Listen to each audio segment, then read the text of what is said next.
4 అంటే 4 ఐటమ్స్ వాడి ఒక బ్యూటిఫుల్ సెంటర్ క్లిప్ మేక్ చేశానండి. సెంటర్ క్లిప్ బేస్ ఇది 4x4 క్లిప్ స్టోన్ అండి. ఇది brooch shells B7000 gum use చేశానండి. సెంటర్ క్లిప్స్ మేక్ చేయడానికి మోస్ట్లీ ఇదే యూస్ చేస్తాను, ఎక్కువగా స్టిక్ అవుతుందని. వీడియో కంటిన్యూ చేసే ముందు ఒక్క లైక్ కొట్టచ్చు కదా ప్లీజ్. చాలా అంటే చాలా ఈజీగా అయిపోయిందండి. జస్ట్ 2 మినిట్స్ పట్టింది అంతే నాకు ఈ సెంటర్ క్లిప్ చేయడానికి. చాలా ఈజీగా అయిపోయిందండి.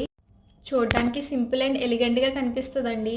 దీంట్లో నేను 3 కలర్ బ్రోచ్ షెల్స్ యూస్ చేశానండి. 3 కలర్స్ కూడా లైట్ కలర్సే తీసుకున్నాను. ఎవరికైనా ఈ సెంటర్ క్లిప్ పర్చేస్ చేయాలి అనుకుంటే పక్కనున్న కమెంట్ సెక్షన్లో ఎస్ అని కమెంట్ చేయండి. నేను మీకు నా వాట్సాప్ నెంబర్ పెడతాను. వాట్సాప్లో హాయ్ అని మెసేజ్ చేస్తే నేను మీకు రిప్లై ఇస్తానండి. ఒకవేళ రిప్లై ఇవ్వకపోతే మీరు కాల్ చేయొచ్చు. మార్నింగ్ 9 నుండి ఈవినింగ్ 8:30 వరకు ఏ టైంలో కాల్ చేసినా నేను లిఫ్ట్ చేస్తానండి. సెంటర్ క్లిప్స్ ఒక్కటే కాదండి, మన దగ్గర silk thread bangles, sari pins, rubber band, finger rings, ఇంకా ఇన్విజిబుల్ చైన్స్ కూడా నేను చేస్తానండి. హ్యాండ్మేడ్ ప్రొడక్ట్స్ అన్నీ మన పేజ్లో అవైలబుల్గా ఉంటుందండి. అసలు ఈ బ్రోచ్ షెల్స్తో సెంటర్ క్లిప్ బాగుంటుందా అని చెప్పి ట్రై చేశానండి. అది ఫస్ట్ ట్రై చేసింది, ఇప్పుడు చూపిస్తుంది కదా, అది ఫస్ట్ ట్రై చేసింది. చాలా అంటే చాలా బాగా వచ్చిందండి. అందుకే మేకింగ్ వీడియో తీసాను.